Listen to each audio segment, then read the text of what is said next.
पति पत्नी की सच्ची कहानी।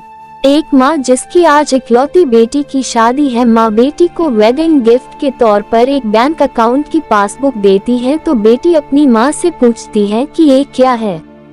माँ कहती है कि ये मेरी तरफ से एक छोटा सा वेडिंग तोहफा है, ये बैंक अकाउंट की पासबुक है, ये तुम्हारे जीवन की खुशी के लम्हों को संजोए रखेगी। आगे जब भी तुम दोनों की जिंदगी में कोई खुशी का मौका आए तो अपनी तरफ से इसमें कुछ पैसे डिपॉजिट करना, जितनी बड़ी खुशी उतनी ज्यादा रकम, और उसके आगे लिख भी देना कि आज ये खुशी का मौका है इसलिए इतने पैसे जमा किए हैं। आज मेरी बेटी की शादी है तो मेरे लिए भी खुशी का दिन है कि इसलिए मैंने भी इसमें 1000 रुपये भी डिपॉजिट करा दिए हैं। और आगे डिस्क्रिप्शन में लिख भी दिया है कि आज मेरी बेटी की शादी है इसलिए मैं 1000 रुपये इसमें जमा करती हूँ। बेटी को अपनी माँ का दिया गिफ्ट बहुत प्यारा लगा। बेटी ने घर जाने के बाद जब ये बात अपने पति से की तो पति को भी यह चीज बहुत अच्छी लगी और कहने लगा कि ये तो बहुत अच्छा तरीका है अपने जीवन की खुशी के लम्हों को फिर से याद करने का। दोनों अब इंतजार ही कर रहे थे कि कब इसमें अगला डिपॉजिट हो। दोनों नए नए बहाने ढूंढते थे पैसे जमा करने के, कभी कि आज हम बाहर खाना खाने इसलिए 300 रुपये, आज पहली बार शाम पिक करने गए इसलिए 500 रुपये, आज हस्बैंड का जन्मदिन है 800 रुपये, आज वाइफ का जन्मदिन है इसलिए 800 रुपये। ऐसे करते करते उसमें एंट्रीज भी बती गई और अमाउंट भी, और उसमें काफी पैसे इकट्ठा हो गए थे। शादी को कई साल बीत जाने के बाद दोनों में कुछ दूरियां बने लगी, दोनों में छोटी मोटी नोकझोंक होनी शुरू हो गई थी। फिर कुछ दिनों के बाद झगड़े होने लगे, दोनों ने बात करना छोड़ दिया और एक दूसरे से खुश नहीं रहते थे। माँ को अपनी बेटी से मुलाकात किए हुए काफी दिन हो चुके थे तो एक दिन माँ अपनी बेटी से मिलने के लिए बेटी के घर गई तो बेटी कहने लगी कि माँ मैं अब और इस शादी में आगे अपना जीवन नहीं गुजार सकती।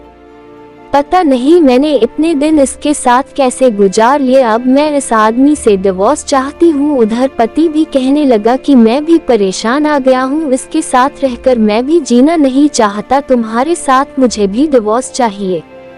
माँ ने कहा ठीक है तुम दोनों अलग हो जाना, लेकिन याद है मैंने तुम्हारी शादी के दिन तोहफे में एक पासबुक दी थी। बेटी पासबुक निकाल कर लाई तो उसने देखा कि उसमें बहुत पैसे जमा है। माँ ने कहा जब शादी इतनी ही बुरी थी तो पहले अपनी शादी से जुड़ी कोई याद भी अपने पास नहीं रखनी चाहिए, पहले इसमें जमा रकम को खर्च करना होगा फिर तुम डिवोर्स ले सकते हो। दोनों ने कहा ठीक है और अगले ही दिन बेटी पासबुक लेकर बैंक जाती है पैसे निकालने के लिए। बैंक में पैसे निकालने वालों की लाइन लगी थी तो बेटी भी लाइन में खड़ी हो गई। अब खड़े हुए काफी देर हो गई थी, बेटी ने खड़े खड़े ही पासबुक खोली और देखने लगी कि इसमें कब कब पैसे जमा किए थे। बेटी देखते ही देखते उसे पता ही नहीं चला कि कब उसकी आंखें भर आई अपने बीते लम्हों को याद करके जो उसने उसी पति के साथ बिताए थे जिसे वो आज डिवोर्स देने चली थी। बेटी बिना पैसे निकाले वापस घर आ गई और अपने पति से कहने लगी कि ये मुझसे नहीं हो पाएगा, ऐसा करो तुम ही जाकर इसमें जमा सारा पैसा खर्च कर दो। पति ने कहा ठीक है और पति बैंक गया, लाइन में खड़ा हो गया। उसकी नजर भी पासबुक पर पड़ी और उन सारे खुशी के लम्हों पर पड़ी जो उसने अपनी उसी पत्नी के साथ बिताए थे जिसे वो आज तलाक देना चाहता है।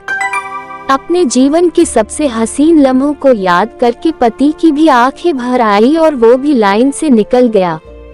पति घर आया और पासबुक अपनी पत्नी के हाथ में दी तो पत्नी पासबुक में देखती है कि उसमें आज ही के दिन 5000 रुपये जमा हुए हैं और उसके आगे लिखा है कि आज खुशी का दिन है कि मुझे एहसास हो चुका है कि वो उसे छोड़ने जा रहा था जिसे वो सबसे ज्यादा प्यार करता है।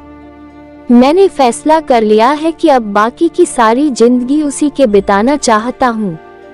ये देखकर दोनों की आंखें भर आई और गले लगकर खूब रोए और प्रॉमिस किया कि अब वो कभी नहीं लड़ेंगे।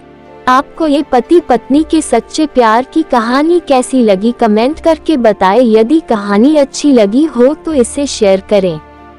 इस वीडियो में आपको कुछ भी अच्छा लगा हो और कुछ सीखने को मिला हो तो प्लीज चैनल को सब्सक्राइब और वीडियो को लाइक कमेंट शेयर करना मत भूलना। हम आपके लिए अच्छे कंटेंट लाते रहेंगे।